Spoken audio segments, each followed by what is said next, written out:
Assalamualaikum warahmatullahi wabarakatuh.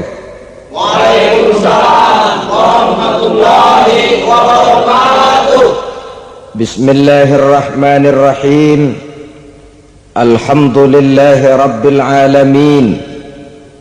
Wassalatu wassalamu ala ashrafil anbiya'i wal mursalin, imamil muttaqin, sayyidil ghurril muhajjalin, wa ala alihi wa ashabihil mujahidin at-tahirin, amma ba'du. Saudara-saudara kaum muslimin rahimakumullah, maksud utama daripada diutusnya Rasulullah sallallahu alaihi wasallam ke alam ini tidak lain adalah untuk memperbaiki akhlak manusia. 14 abad yang lalu, dari sebuah kota kecil yang tidak ada dalam peta, lahir satu proyek raksasa, proyek memperbaiki akhlak manusia. Di tengah-tengah dunia pada ketika itu, Eropa masih biadab, Afrika belum dikenal orang, Asia sungguh sangat terbelakang, dan semenanjung Arabia dari berbagai aspek kehidupannya dikenal sebagai masyarakat jahiliyah.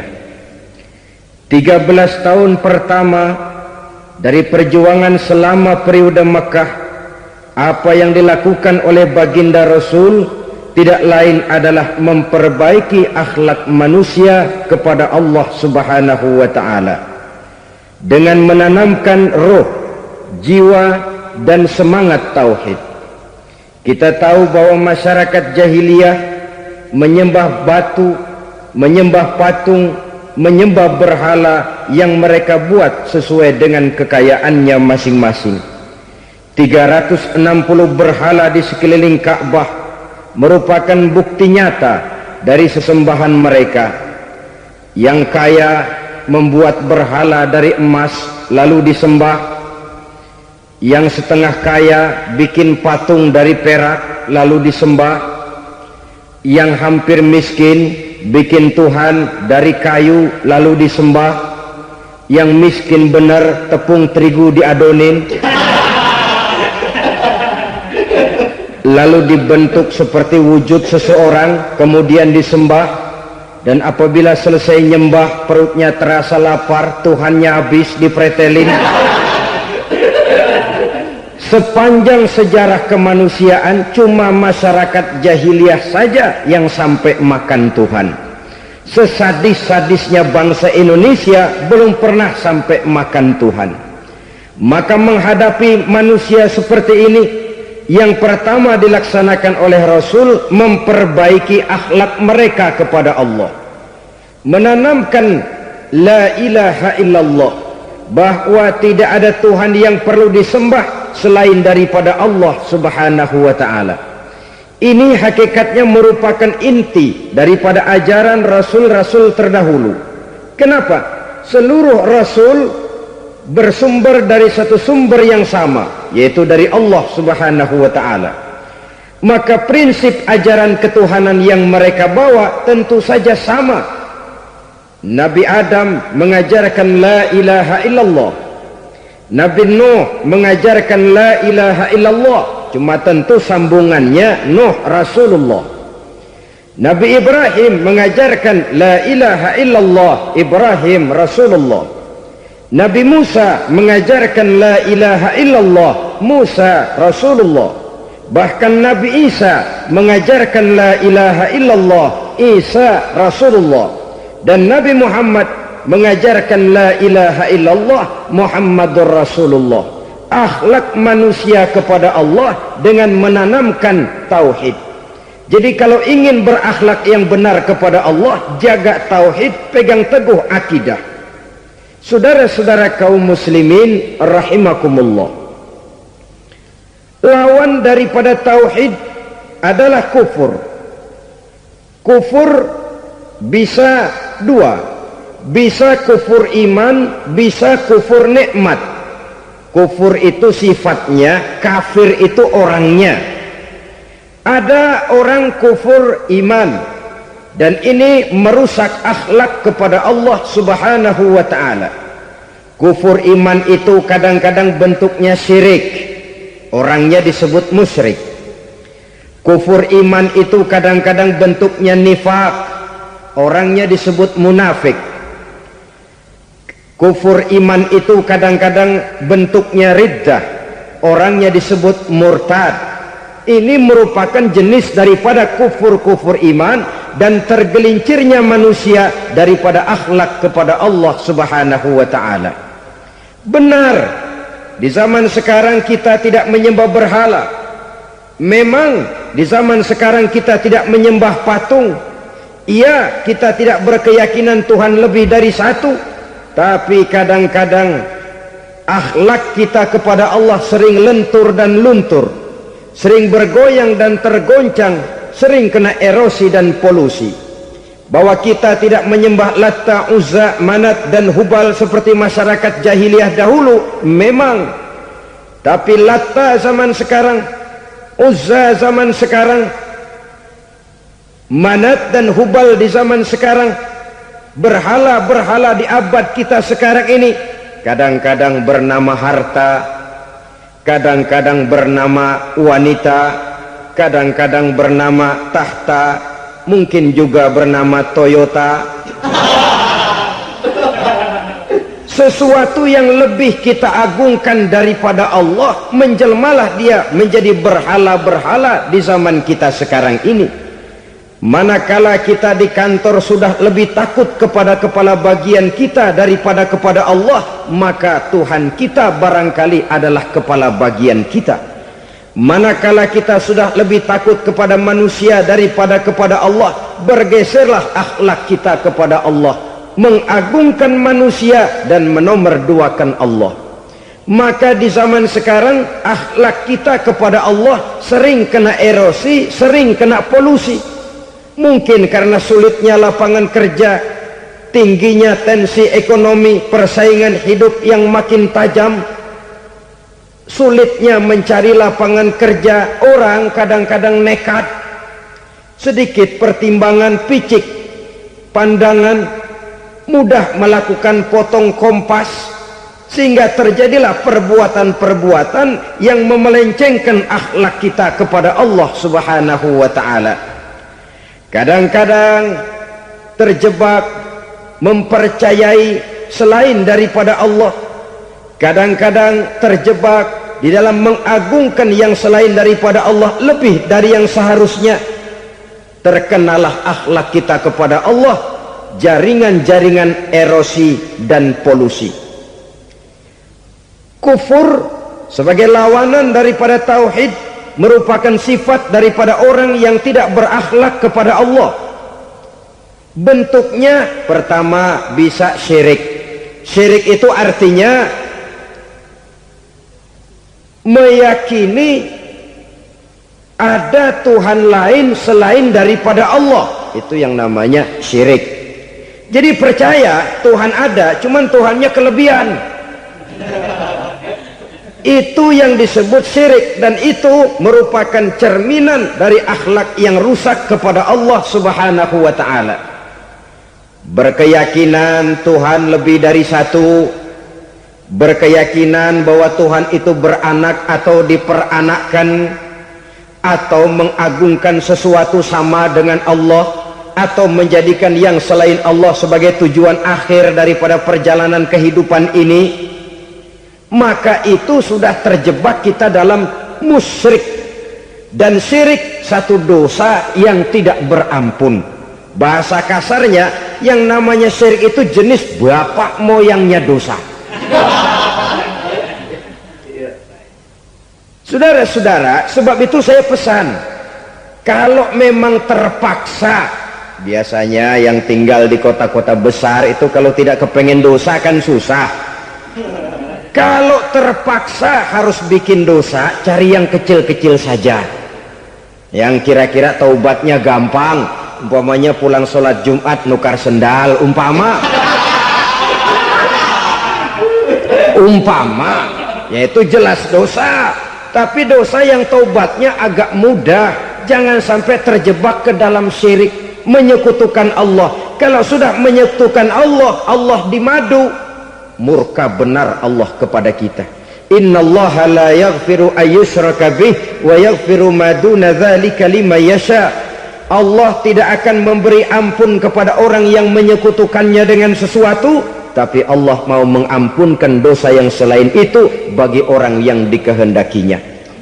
Jadi orang-orang yang sudah terjebak syirik, menyekutukan Allah, meyakini ada Tuhan lain selain daripada Allah, meyakini Tuhan beranak atau diperanakkan, bagaimanapun baiknya mereka di dunia, bagaimanapun sosial jiwanya, bagaimanapun pemurah tangannya memberikan santunan dan pertolongan kepada orang lain, kalau sudah syirik, seluruh nilai kebaikannya akan tidak ada gunanya lagi, karena tidak ada tempat nilai kebaikan itu bergantung.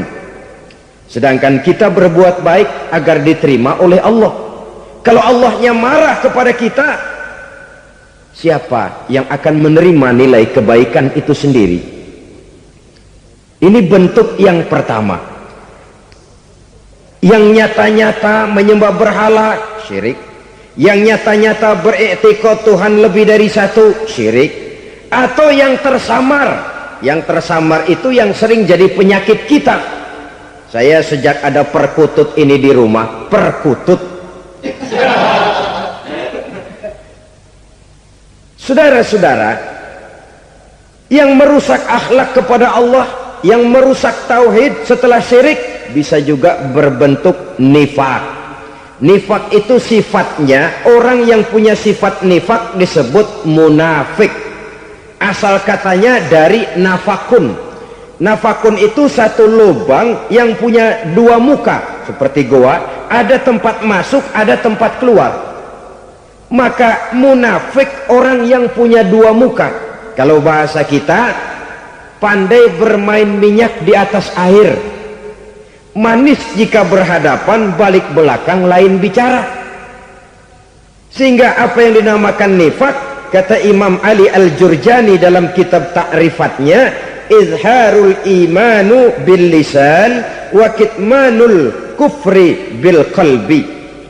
Menyatakan, menampakkan iman dengan lidahnya, tapi menyembunyikan kekafiran dalam hatinya. Dengan kata lain, lidahnya mah iman, hatinya mah kafir. Padahal hati itu yang dilihat, padahal hati itu yang dinilai. Kenapa lidahnya mengaku iman? Ya mungkin karena kepepet, mungkin karena kepentingan, mungkin karena ingin mencari kelemahan orang, lalu dia pura-pura beriman, tapi sesungguhnya hatinya kufur. Ini merupakan penyakit munafik. Dan terus terang, menghadapi orang munafik jauh lebih berat daripada menghadapi orang kafir. Kenapa? Munafik ini kan musuh dalam selimut. Mau dibilang musuh nyata-nyata, apalagi di zaman Rasul ya, ketika periode Madinah, berat sekali menghadapi orang munafik. Mau dibilang kafir, kalau ketemu assalamualaikumnya medok juga. Mau dibilang mukmin, di belakang ngegerundel, nyari-nyari penyakit, nyari-nyari lantaran, mencari-cari gara-gara. Kalau kafir jelas kafirnya, kalau musyrik jelas musyriknya. Tapi munafik, di depan kita dia mengaku beriman, di belakang kita dia caci maki kita. Maka demikian rupa watak orang munafik, Allah benci betul. Sampai dalam Quran orang munafik itu divonis innal munafikin fid darkil asfal minan nar. Orang-orang munafik di dasar jurang neraka yang paling bawah, keraknya neraka. Saudara-saudara kaum muslimin rahimakumullah, sebab munafik sangat berbahaya, membahayakan umat, membahayakan agama. Di depan kita mereka ngaku pura-pura beriman, kalau pidato luar biasa, memuji agama setinggi langit, menampakkan seolah-olah dia orang yang dekat dengan agama. Saudara-saudara, agama penting, agama mutlak, tapi yang ngomong begitu agamanya apa, remeng-remeng. Cuma sekedar lipstick, cuma sekedar dekorasi, cuma sekedar kamuflase buat ngibuli orang lain. Dia mengaku beragama, mengatakan agama mutlak, menganggap agama penting, seolah-olah memperhatikan benar tentang tatanan kehidupan beragama, tapi sebenarnya di hatinya tidak lebih berkecamuk penyakit-penyakit kufur. Maka sifat munafik ini termasuk menodai tauhid, artinya merusak akhlak kita kepada Allah Subhanahu wa ta'ala. Sifat yang ketiga yang juga merusak akhlak kita kepada Allah dinamakan riddah. Riddah itu sifatnya, orang yang punya sifat riddah disebut murtad. Murtad keluar dari Islam. Keluar dari Islam tentu tadinya di dalam Islam. Oleh satu perbuatan dia bisa menjadi murtad. Misalnya tadinya dia iman benar kepada Allah, tapi melarat. Kadang-kadang sehari masak, 3 hari libur. Akhirnya oleh kesulitan ekonomi dia tidak kuat. Ada yang menawarkan kebaikan, dibawain supermi, dibawain obat-obatan, diberikan beras. Goyah imannya, keluar dia dari Islam, ikut agama orang yang memberikan pertolongan kepadanya, memilih kesenangan sebentar dengan mengorbankan kebahagiaan yang kekal. Maka orang semacam itu riddah sifatnya, murtad orangnya, keluar dari Islam. Dan yang menyebabkan kita murtad bukan cuma orang nyata-nyata memproklamirkan diri keluar dari Islam tapi lalu mengikuti agama orang lain, bukan cuma itu. Mengakui ada Rasul lagi sesudah Nabi Muhammad bisa menyebabkan kita murtad. Mengingkari nikmat Allah bisa menyebabkan kita murtad. Meyakini semua agama benar bisa menyebabkan orang menjadi murtad. Meragukan kesempurnaan dan kelengkapan Al-Quran bisa menyebabkan orang jadi murtad. Mengingkari sunnah bisa menyebabkan orang menjadi murtad. Banyak hal-hal yang bisa mendatangkan penyakit riddah dan membuat pelakunya menjadi murtad, dan ini menodai akhlak kita kepada Allah Subhanahu wa ta'ala. Itu tadi kufur iman, saudara-saudara. Nyata-nyata mengingkari Allah, baik dalam bentuk syirik, nifak, ataupun riddah. Kufur yang kedua dinamakan kufur nikmat. Apa itu kufur nikmat? Sitru nikmatil mun'im au ya'malu fi mukhalafatil mun'im. Menutup-nutup nikmat Allah, atau melakukan perbuatan yang menentang, bertentangan dengan kehendak yang memberikan nikmat. Jadi kufur nikmat pertama, nutup-nutupin Tuhan. Tuhan jalingin. Duit lu banyak amat, dari mana? Gua kerja. Lalu kerjanya nomor 1. Orang yang berakhlak kepada Allah, dia akan menjawab, kamu uangnya kok banyak, dari mana? Rizki dari Allah. Caranya saya kerja. Kerja itu cara, rizki itu dari Allah datangnya. Bukankah di zaman sekarang kita sering terpleset? Ini merupakan cerminan dari rapuhnya akhlak kita kepada Allah Subhanahu wa ta'ala. Karena usaha saya memang, karena saya peras keringat banting tulang, tentu. Tapi sadarkah kita bahwa sepanjang yang bisa kita lakukan cuma berusaha, peras keringat, banting tulang, pergi pagi pulang sore? Tapi bisakah kita memastikan hasil usaha kita? Apalagi yang paling dekat, misalnya saja yang sungguh-sungguh di luar jangkauan kemampuan kita, soal rezeki, soal jodoh, soal maut. Kitakah yang mengatur? Kitakah yang menentukan? Subhanallah, manusia sungguh tidak berdaya menghadapi 3 hal paling pokok ini. Rezeki, kita cuma bekerja. Kitakah yang menentukan? Tidak. Kita berusaha saja rezeki belum pasti dapat, apalagi kalau kita tidak berusaha. Jangan terjebak dalam fatalisme, belum perang udah nyerah. Emang dasar rezeki datangnya dari Tuhan, gak usah kerja, dan ntar juga kalau dia datang. Dari mana datangnya? Kerja saja belum tentu dapat rezeki, apalagi kalau tidak kerja. Yang jelas usaha perlu kepastian, itu urusan Allah. Ini akhlak kepada Allah subhanahu wa ta'ala. Jodoh juga begitu. Kita berusaha, kita berupaya, Allah menghendaki lain jadinya. Maut juga begitu. Siapa sih yang pengen ngadepi maut? Siapa sih yang pengen mati? Siapa sih yang pengen ketemu malaikat Israel? Tidak seorang pun kalau ditanya, kecuali mereka yang putus asa ya. Kalau otaknya masih normal, mau mati mesti belakangan dulu udah dikit. Tapi yang satu itu saudara, kalau dia sudah datang, tenaga mana yang bisa menolak?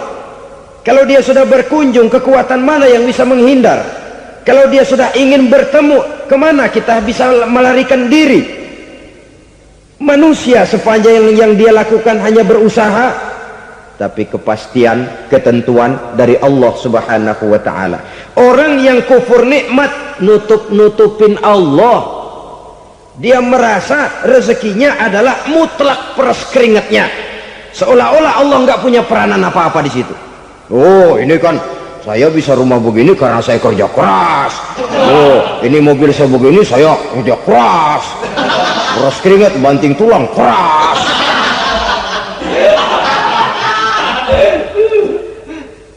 Saudara-saudara kaum muslimin rahimahkumullah, jadi menutup-nutupi Allah.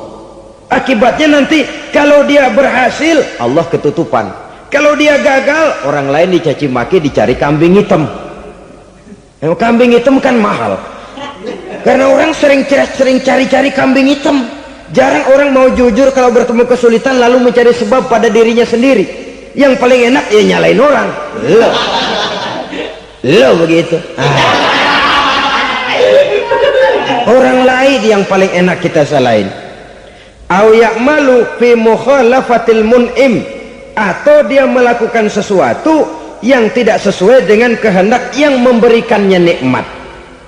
Diberikan kita tangan, mulut sih nggak berhenti, terima kasih Tuhan, alhamdulillah saya dikasih tangan. Cuma nih tangan enteng mat nabokin orang mulu. Itu sudah mukhalafatul mun'im, bertentangan dengan kehendak yang memberikan nikmat. Diberikan harta, mulutnya mah basah, terima kasih Tuhan, alhamdulillah dikasih harta, tapi pelitnya minta ampun, kikir koret medit. Ini juga termasuk kufur nikmat, mempergunakan suatu nikmat bertentangan dengan kehendak daripada yang memberikan nikmat itu sendiri. Saudara-saudara kaum muslimin rahimakumullah, oleh karenanya kufur iman memang lebih bahaya daripada kufur nikmat. Tapi jangan lupa, kufur nikmat bisa menyeret orang kepada kufur iman.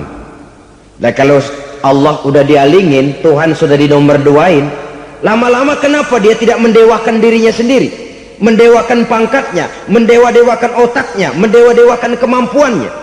Pada awalnya dia memang cuma kufur nikmat, tapi lambat laun kalau ini tidak diobati secara pasti, orang akan mengarah kepada kufur iman.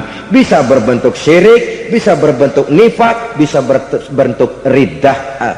Saudara-saudara, oleh karena itu menjaga akhlak kepada Allah mutlak penting. Sebab apa? Kita tidak berakhlak kepada manusia saja, kita dikucilkan dari pergaulan. Kalau kita tidak berakhlak kepada Allah, dikucilkan oleh Allah.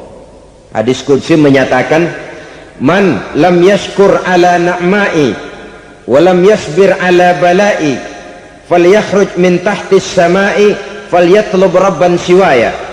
Kata Allah, siapa orang yang tidak mau bersyukur terhadap nikmat yang aku berikan kepadanya dan tidak mau sabar terhadap ujian yang aku berikan kepadanya, falyakhruj min tahtis sama'i, persilahkan saja keluar dari kolong langitku, waliyatlub rabban siwaya, tolong cari Tuhan lain selain daripada aku. Murka Allah, diusir, cuman gak kedengeran aja. Siapa yang tidak mau syukur terhadap nikmatku, siapa yang tidak mau sabar terhadap ujian yang aku berikan kepadanya, persilahkan keluar dari kolong langitku ini, cari Tuhan lain selain aku. Langit Tuhan yang punya, Tuhan kita lawan, diusir dari kolong langit, mau pindah ke kolong mana?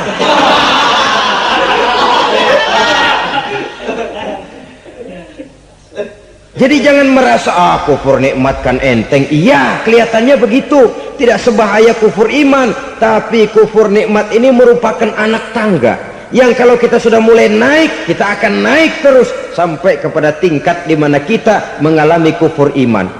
Kalau sudah ke sana, maka akhlak kita kepada Allah terkenalah erosi, terkena polusi, hancur akhlak kepada Allah, dan itulah sumber kesengsaraan abadi. Kalau cuma kita tidak berakhlak kepada manusia, barangkali resikonya cuma kehidupan di dunia ini. Mungkin juga ada kehidupan akhirat. Tapi kalau sudah tidak berakhlak kepada Allah, dunia akhirat kita rugi dan celaka. Maka pada kesempatan ini saya mengajak, marilah jaga baik-baik akhlak kita kepada Allah. Satu kali kita bertauhid, sampai mati kita bertauhid. Satu kali la ilaha illallah, jangan tergelincir lagi kita keluar daripada kalimat itu. Satu kali kita bertuhankan Allah, jangan bertuhan yang lain selain daripada Allah. Jangan sekutukan Allah, jangan samakan Allah dengan sesuatu, jangan mengangkat yang lain sama agungnya dengan Allah. Sebab dengan demikian kita seolah-olah sudah mengotori akhlak kita kepada Allah subhanahu wa ta'ala. Ini berat saudara-saudara, ini tidak ringan. Kadang-kadang saya katakan tadi, masalah ekonomi, kadang-kadang persaingan hidup yang makin tajam, di tengah lapangan kerja yang makin sulit, di tengah orang banyak potong kompas. Kalau berpatokan kepada nilai tauhid, la ilaha illallah, tidak ada Tuhan selain Allah, maka saya tidak akan takut kecuali hanya kepada Allah. Saya tidak akan menggantungkan hidup kecuali hanya kepada Allah. Saya tidak akan minta rezeki kecuali hanya kepada Allah. Kadang-kadang situasi yang nekat membuat kita kehilangan keseimbangan, kehilangan pertimbangan, picik pandangan. Akibatnya kita merusak akhlak kepada Allah subhanahu wa ta'ala. Ironinya kan orang sekarang kalau ditanya, lu nyolong ya? Iya. Kok berani? Emang. Lu nggak tahu Tuhan lihat? Tahu. Kok nyolong juga? Biarin. Kalau Tuhan mah lihat, jangan kagak ribut. Nggak ribut katanya. Kalau orang lihat, 2 orang saja tahu, geger kelurahan.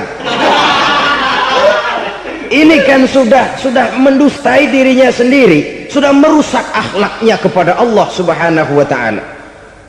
Tuhan nggak ribut katanya. Saudara hadirin yang saya hormati, jadi oleh karenanya akhlak kita kepada Allah merupakan basis daripada kehidupan beragama. Kalau itu sudah mulai rapuh, mulai terkena erosi dan polusi, mulai rusak, dikhawatirkan nanti nilai ibadah kita kepada Allah juga akan turut ambruk karenanya. Saudara-saudara kaum muslimin rahimakumullah, tugas yang kedua memperbaiki akhlak manusia kepada sesama manusia. Kita tahu Islam sesuai dengan namanya adalah agama damai. Maka akhlak manusia kepada sesama manusia menempati porsi yang penting dalam kehidupan beragama.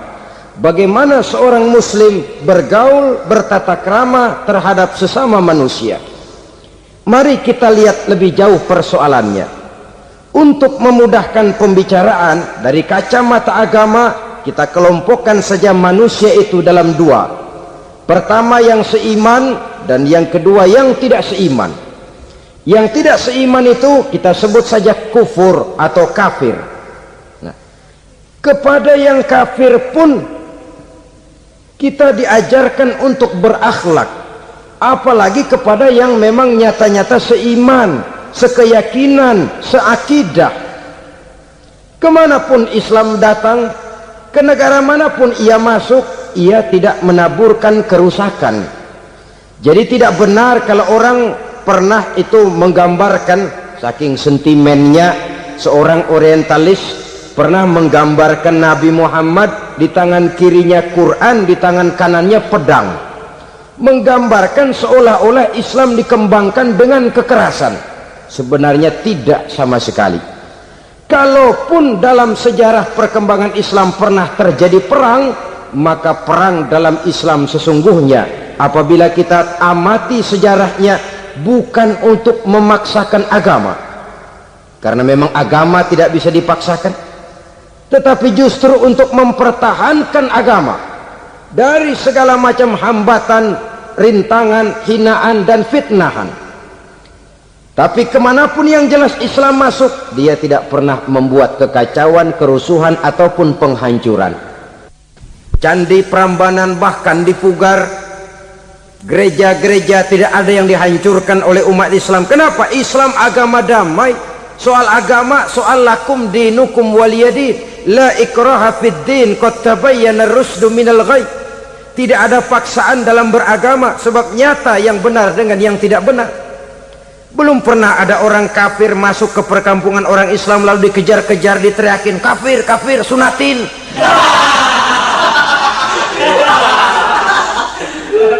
Belum pernah. Kenapa? Islam menghormati orang lain agama. Nah, yang kafir ini macam-macam, saudara. Ada kafir harbi. Nah, ini kafir kerok. Ini kafir yang nyata-nyata memproklamirkan permusuhan kepada umat Islam, nyata-nyata mengganggu ketenangan umat Islam. Kafir yang seperti ini yang boleh diperangi. Misalnya kita mau sembahyang Jumat dijagain, nggak boleh sembahyang Jumat, getok palanya. Kafir harbi artinya tantangan perang datang dari mereka, bukan kita yang mulai, mereka yang buka front. Prinsipnya umat Islam tidak boleh mencari-cari musuh, tapi pun tidak boleh lari kalau ketemu musuh. Musuh jangan dicari, ketemu jangan lari. Karena itu kesan seolah-olah umat Islam ini teroris, umat Islam ini destroyer, umat Islam ini sering menimbulkan keonaran, kerusakan. Sungguh satu fitnahan yang sangat keji. Umat Islam adalah umat yang cinta damai. Islam di masa perkembangannya masuki Eropa melalui Selat Gibraltar, Jabal Tariq, memasuki Spanyol. Islam tidak pernah meruntuhkan gereja, Islam tidak pernah membunuh orang-orang Nasrani. Bahkan Islam mewariskan peradaban dan kebudayaan yang begitu tinggi nilainya di bidang ilmu pengetahuan, sampai ketika itu Barat banyak mengkaji ilmu pengetahuan dari dunia Islam. Buku-buku berbahasa Arab diterjemahkan ke bahasa Yunani, dipelajari oleh para cendekiawan di negeri Barat sana. Mereka mengambil manfaat yang banyak dari masuknya Islam ke Eropa.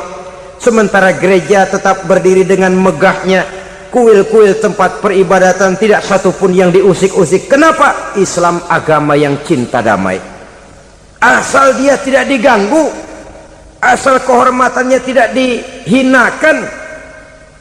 Jadi kafir harbi, kafir yang nyata-nyata nantang perang, ngajak berkelahi. Itu kafir yang nyari penyakit. Kafir harbi ini boleh diperangi dengan catatan mereka yang memang mulai. Yang kedua kafir zimmi. Kafir zimmi, kafir yang hidup di tengah mayoritas muslim, tapi mereka mau hidup dengan aman, damai, tenang. Mereka wajib dilindungi. Bahkan Nabi pernah memberikan satu jaminan, man azazimiyan faqad azani. Siapa yang mengganggu orang kafir zimmi sama saja dengan mengganggu saya. Kehormatannya dijaga, harta bendanya dilindungi, anak istrinya pun dilindungi. Dan ini jadi kenyataan. Saudara bisa lihat di negara-negara yang mayoritas penduduknya beragama Islam, orang-orang kafir di luar Islam hidup dengan tenang, aman, damai. Di Saudi Arabia, di luar tanah haram, di luar Mekah dan Madinah, banyak orang-orang kafir mencari nafkah. Mereka tenang, aman, dilindungi undang-undang. Begitu di Mesir, begitu di negara Indonesia yang berdasarkan Pancasila ini. Kehidupan beragama menimbulkan gairah, rukun, tenang, aman, damai, sepanjang tidak saling ganggu, tidak saling usik, menghargai orang yang sudah beragama. tidak menjadikan penganut suatu agama sebagai sasaran dari dakwah agama lainnya. Saudara-saudara kaum muslimin rahimakumullah. Jadi memang oleh Al-Quran kita dianjurkan asidda alal kuffar ruhama bainahum, tegas kepada orang kafir, kasih sayang kepada sesama muslim. Tapi tegas bukanlah berarti marah-marahan, bukan berarti musuh-musuhan, bukan ngajaki perang. Tegas dalam arti punya garis tentang kehidupan beragama, lakum dinukum waliyadin. Soal kehidupan sosial, mari kerjasama. Bangun jalan, ayo rame-rame. Siskamling, mari bebarengan. Bikin puskesmas, mari sama-sama. Tapi kalau sudah soal agama, itu tidak perlu ada toleransi agama. Yang perlu toleransi antar umat beragama. Kalau umatnya mau kerjasama silakan, tapi tidak menyangkut soal ibadah. Jangan kerjasama di bidang ibadah. Itu kerjasama yang salah pasang, saudara-saudara. Sehingga dengan demikian toleransi adalah menyangkut kehidupan antar umat beragama. Sedangkan agama sendiri punya coupling yang nyata. Sehingga dengan demikian tegas kepada orang kafir dalam arti kita punya satu kepribadian, tidak ngambang. Enggak, lalu kalau ditanya orang, sebenarnya agama lo apa sih? Ah, gua mah gimana musimnya aja. Agama pakai musim kayak rambutan. Akhirnya ya begitu, musim-musiman. Ke masjid kelihatan, ke gereja hayo, ke candi nongol, ke apa? Bingung malaikat bagaimana nyatetnya nih bocah ini. Di mana aja ada. Kita punya satu kepribadian. Saya muslim dan garis saya ini, lakum dinukum waliyadin.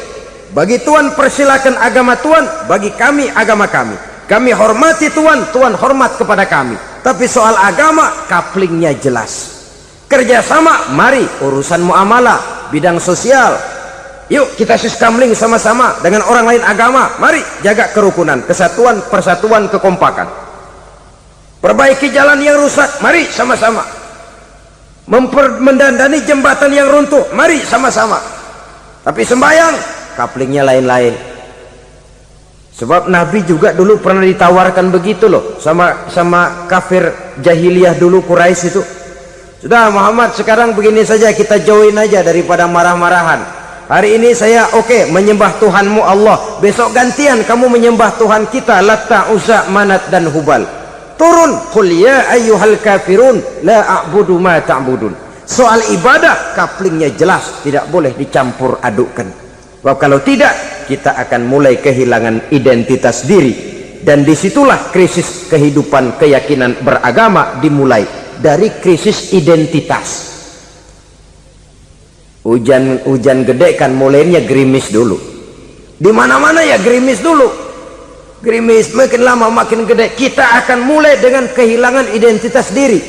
Dari sana nanti kita malu mengakui keislaman kita. Kalau orang Islam malu mengakui keislamannya, ini kan ironi, menyedihkan. Ngakui Islamnya saja malu. Menonjolkan keislamannya malu, tidak ada rasa bangga beragama. Padahal ini modal dasar. Hanyalah dengan rasa bangga beragama kita lalu konsekuen. Bukan bangga yang tidak konsekuen. Wah, pokoknya kan gua kan Islam, agama yang paling benar. Tapi hidupnya sendiri jauh dari tuntunan Islam. Itu bangga yang tidak beralasan, bangga yang tidak perlu dibanggakan sebenarnya. Kebanggaan yang membuat kita konsekuen dan dekat dengan kehidupan beragama. Jadi dengan demikian saudara-saudara, kepada non-muslim kita juga harus berakhlak. Bukankah ini sudah dicontohkan oleh Rasul? Bagaimana beliau disambiti orang di Taif, yang menyambiti malah didoakan. Bagaimana Suraqah mau membunuh beliau, malah Suraqah didoakan. Bagaimana Abu Jahal dan Abu Lahab saking mangkalnya. Ini Abu Jahal pernah gali lubang di kamarnya sendiri, di depan tempat tidurnya. Setelah dia gali lubang, ditutupin pakai keraras korma. Lalu dia tarik selimut, belagak meriang. Dia pesan pesuruhnya, bilangin Muhammad encangnya meriang. pamannya sakit minta ditengokin. Nabi dengan segala husnuzonnya berangkat nengokin. Abu Jahal dari balik selimut ngintip, itu dia Muhammad, itu dia tuh masuk Dani, masuk mulai di jalan seneng Abu Jahal. Terus begitu ke pelosok masuk ke lubang gue pendem terus dah. Memang niatnya mau mencelakakan Nabi. Sudah tinggal beberapa langkah lagi Nabi akan berjalan ke arah lubang itu, malaikat Jibril ngasih tahu, Muhammad, Abu Jahal pamanmu cuma pura-pura sakit. Di depan tempat tidur itu ada lubang sudah dia gali untuk menjerumuskan kamu. Sudah balik pulang. Balik badan Nabi. Sudah hampir mau melangkah, kakinya malah muter pulang. Abu Jahal yang ngelihat Nabi sudah hampir jatuh nggak jadi, balik pulang. Lupa kalau lagi sakit. Udah Muhammad buruan sini. Nabi ke pintu, dia kejar. Dia lupa sama lubang yang dia gali. Begitu dia kejar, dia yang ke pelosok masuk ke dalamnya. Sejak saat itu ada pepatah, man hafara hufratan waqa'a fiha. Siapa yang suka nggali lubang, dia sendiri bakal terpelosok ke dalamnya. Jatuh dia ke lubang yang dia gali. Padahal ya paling banter 2 atau 3 meter paling dalam. Dari dalam lubang itu dia teriak-teriak, Muhammad, tolongin, pamanmu kecebur. Kasih tahu Muhammad, kasih tahu, datang lagi lah pesuruhnya, Muhammad, pamanmu Abu Jahal kecebur, minta tolong diangkatin, sudah diulur tambang, habis sambung lagi nggak bisa sampai. Masa iya cuma kamu yang bisa nolong? Apa yang dilakukan Nabi? Balik mau nolongin. Akhlak. Kita kalau ada orang gali lubang buat nyeburin kita, dia sendiri yang kecebur. Gorok gua kagak lemin loh. Mati sekalian dah. Nabi mah enggak, balik nolongin tuh Abu Jahal. Kenapa paman kecebur? Iya Muhammad, tolong, tambang udah diulur-ulur, sambung-sambung nggak sampai. Aduh kasihan paman, nih pegang tangan saya. Nabi cuma ulurin tangan, nyampe dipegang oleh Abu Jahal, diangkat ke atas. Nyampe atas, apa kata Abu Jahal? Tambang bergulung-gulung nggak nyampe, kamu cuma pakai tangan doang kok bisa Muhammad, hebat banget sihirmu. Mukjizat dia bilang sihir, udah ditolongin nyelak lagi, kan yang enak kita injak palanya. Orang dulu bilang wah katanya nolongin anjing kejepit, udah selesai ditolongin malah yang nolong digigit.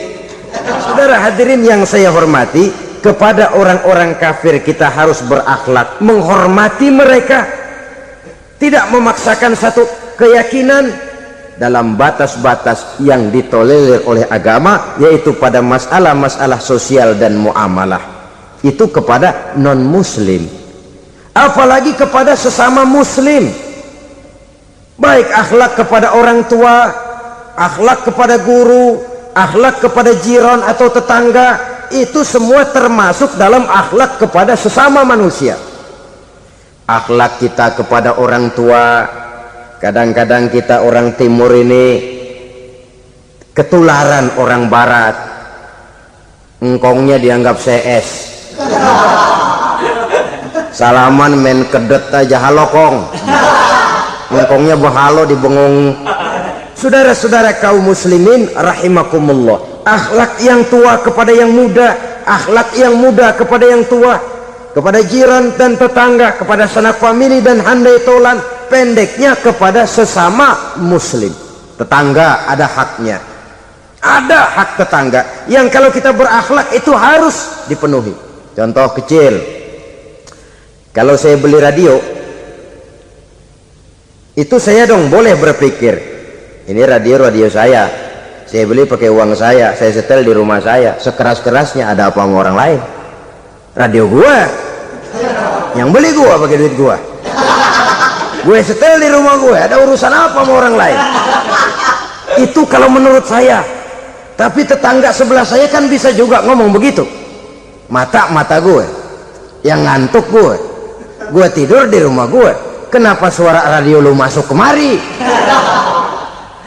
Ketika itulah lalu kebebasan saya nyetel radio dibatasi oleh kebebasan tetangga saya yang mau tidur. Ini sudah akhlak namanya. Umpamanya lagi ada Nabi ajarkan, iza tobakhta maraqatan fa'akthir ma'aha wa ta'ahad jiranaka.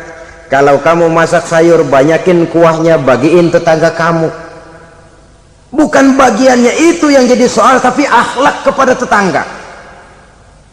Udah tahu tetangganya kelaparan, diseksa, goreng ikan asin, se-RW baunya ngayap, kembang kempis orang nungguin. Saudara hadirin ma'asyiral muslimin rahimakumullah. Jadi dengan demikian, kalau sudah kembali kepada orang-orang yang nilai imannya sama dengan kita, apapun organisasinya, apapun baju yang mereka pakai, kaos yang mereka pakai, jaket yang mereka pakai, kalau sudah seakidah, seiman, jaga akhlak kita. Pendapat boleh berbeda, kaos boleh tidak sama, jaket boleh beraneka warna, bendera boleh beragam-ragam, tapi ukhuwah Islamiyah ini utamakan. Adalah lebih baik mencari persamaan dalam kehidupan dan bukan memperbesar perbedaan. Hanyalah dengan mengembangkan nilai-nilai akhlak semacam ini, toleransi tidak hanya diperlukan kepada yang non-muslim, kepada sesama muslim pun toleransi. Artinya apa? Jangan memponis amalan orang lain. Yang usolli, yang tidak usolli, berjalanlah menurut keyakinannya masing-masing. Jangan lalu memponis, itu namanya nggak toleransi. Kamu nggak pakai usolli ya? Enggak. Brengsek. Kamu pakai usolli ya? Iya. Bid'ah. Lah dua-duanya kagak yang bener. Kalau yang sembahyang kagak bener, bagaimana yang kagak sembahyang? Apa itu yang bener? Toleransi, setuju dengan perbedaan pendapat, jangan memponis amalan orang lain, karena kita hanya beramal, hak menerima adalah Allah subhanahu wa ta'ala. Jangan sebentar-bentar mencap bidah dolala, finnar, neraka. Kayaknya neraka kapling orang tuanya kali. Gampang bener masukin orang ke neraka. Kita kadang-kadang bisa toleransi dengan orang luar, tapi kepada sesama muslim toleransi tidak sanggup kita adakan. Mengklaim merasa kita yang benar, orang lain salah semua, itu tidak toleransi namanya. Mentang-mentang jadi ustadz, nih satu-satunya ustadz di sini ya, semuanya mesti ngaji kemari. Kalau nggak ngaji kemari Islamnya kurang tapi benar. Toleransi. Saudara-saudara kaum muslimin rahimakumullah, lapang dada menghargai orang yang berbeda pendapat, apalagi kalau perbedaan pendapat itu menyangkut hal-hal yang tidak prinsipil, menyangkut hal-hal yang sekunder dalam kehidupan beragama, menyangkut masalah-masalah yang dalam bahasa fikih disebut soal-soal furu'iyah. Tidak usah menyebabkan kita bersih tegang. Kepala sama hitam pendapat boleh berbeda dan halal. Bahkan Nabi mengatakan ikhtilafu ummati rahmatun, perbedaan pendapat di kalangan umatku bahkan menjadi rahmah, sepanjang perbedaan pendapat itu diiringi dengan rasa toleransi. Tapi kalau sudah main baku hantam, main klaim, memponis orang lain, akhirnya timbullah keretakan. Jangan heran kadang-kadang satu masjid dua kelir. Ya soal kelir boleh kelar-kelir, boleh kelar-kelir, tapi kalau harus terlalu mencolok menyebabkan timbulnya keretakan, saya kira yang akan turun bukan lagi rahmah tapi bala. Bala akan menimpa kita, jatuh kita menjadi umat yang lemah. Oleh karena di antara kita sendiri, sesama kita tidak pandai bertoleransi, tidak lapang dada. Ada anak muda kelihatannya mau majuan dikit, yang tua curiga. Nih kalau dia maju pasaran gua bangkrut dong nih. Lalu ditekan tuh anak ditekan melejit. Kadang-kadang yang tua maksudnya baik, mau memelihara, yang muda salah terima. Kan tua kejemur. Dari dulu sampai sekarang gitu-gitu doang. Anak kemajuannya. Padahal yang tua barangkali maksudnya juga baik, mau memelihara. Sebenarnya kalau kita bisa mencoba mencari titik temu dengan alur komunikasi, tidak merasa diri yang paling benar, tapi toleransi, boyak menerima pendapat orang lain, setidaknya mau mendengar omongan orang. Yang susah kalau udah kena penyakit nggak mau ngerti omongan orang, nggak mau nerima pendapat orang. Kodok di kolong tempayan, cukeng kayu asem, asal ijo udah ijo aja, ijo dah, nggak ngerti omongan orang. Yang kayak begini yang orang jadi kesandung. Oleh karena itu saudara-saudara, alangkah nikmatnya kehidupan ini apabila kita menyadari kita ini ummatan wahidah, satu umat yang satu, yang diikat dengan akidah. Kalau kepada yang non muslim saja kita diajarkan untuk berakhlak, apatah lagi kepada yang seiman, seakidah, sekeyakinan. Wajarkah perbedaan pendapat yang kecil-kecil lalu menyebabkan kita bertolak belakang, cerai-berai, centang perenang? Bila bertemu di jalan yang satu menyisih ke kiri, yang lain menyingkir ke kanan. Kalaupun juga bercampur di tengah kumpulan orang banyak, persis air dengan minyak. Yang atu melengos, yang atu madep mojok. Orang lain senyum, dia mau pada manyun. Saudara-saudara kaum muslimin rahimakumullah, realita ini walaupun tidak enak, pahit, tapi masih hidup di sebagian masyarakat kita. Ini yang perlu kita atasi. Soal toleransi kepada orang lain, sejarah sudah membuktikan. Mari kita jangan cuma bisa mengajak orang lain, umat lain untuk bertoleransi dengan kita, tapi kepada sesama kita toleransi ini perlu kita tegakkan, perlu kita bina, terutama di dalam kita menuju bentuk ideal daripada konsep ukhuwah Islamiyah ini, yang memang selalu kita akan cari bentuk-bentuk idealnya sejalan dengan perkembangan situasi dan kondisi yang dihadapi oleh umat. Perbedaan organisasi, perbedaan kepentingan organisasi tidak seharusnya menyebabkan kita merasa meremehkan orang lain dan mengangkat diri, mengklaim diri sebagai yang ter.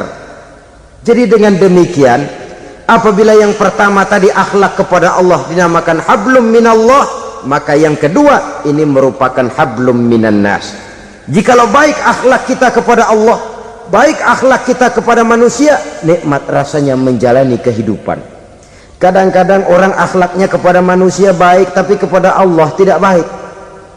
Hormat sama yang tua, menyayangi yang muda, sama tetangga rukun, tapi sama Tuhan nggak mau sujud.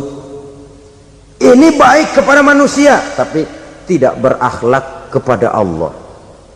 Atau sebaliknya, sujudnya sama Allah mah tekun, bener, khusyuk, bahasanya juga fasih, luar biasa. Tapi sama manusia sombong, takabur, ujub, merasanya dia doang yang paling benar. Sebab iblis itu ya, itu kadang-kadang datang lewat hati, dan memang selalu markasnya di situ. Kalau dia tidak bisa menggoda kita dengan yang lain, dia tumbuhkan sifat ujub. Dia bisikin, wah memang di kampung ini yang paling banyak ibadahnya ente, yang lain mana, lihat tuh kerocok semua.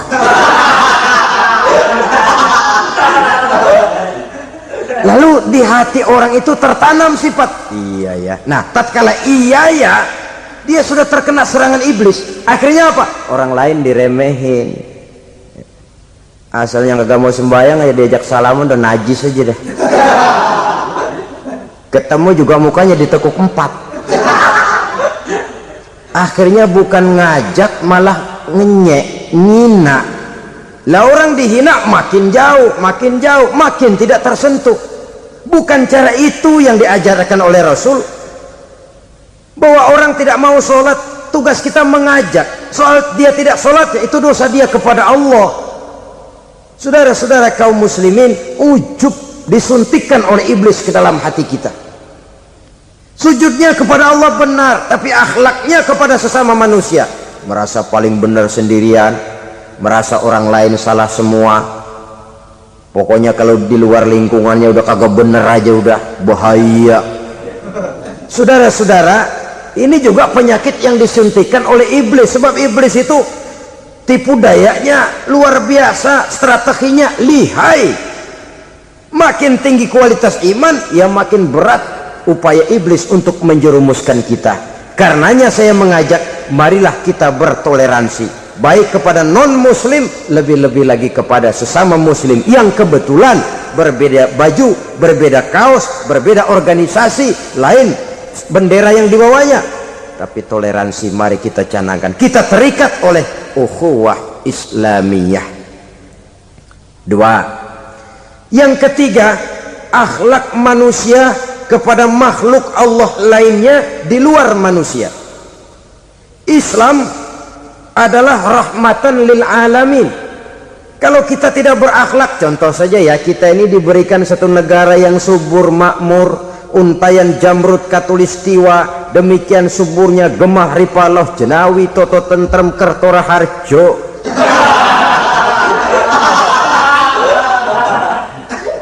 Alam yang begini indah, alam yang begini subur, kalau kita tidak berakhlak kepada alam, kita kuras sumber daya alam, kita tebangi hutan secara liar, kita gunduli bukit, merusak alam, pembalasannya akan kembali kepada kita. The natural of law, kata orang Kulon, sunnatullah, itu nantinya akan membawa malapetaka. Kesuburan yang kita lihat akan bisa berubah menjadi gurun pasir yang kerontang, gersang dan tandus. Karena apa? Kita mengeksploitir alam lebih dari yang seharusnya, tidak berakhlak kepada lingkungan di mana kita tinggal. Saudara-saudara, dengan berakhlak kepada Allah, berakhlak kepada sesama manusia, berakhlak kepada makhluk Allah di luar manusia, baik flora maupun fauna, maka mudah-mudahan akan terciptalah satu ekosistem, satu lingkungan hidup yang membuat kita nikmat menjalani kehidupan ini. Inilah saja yang kita bicarakan pada pertemuan kali ini. Terima kasih atas segala perhatian. Mohon maaf atas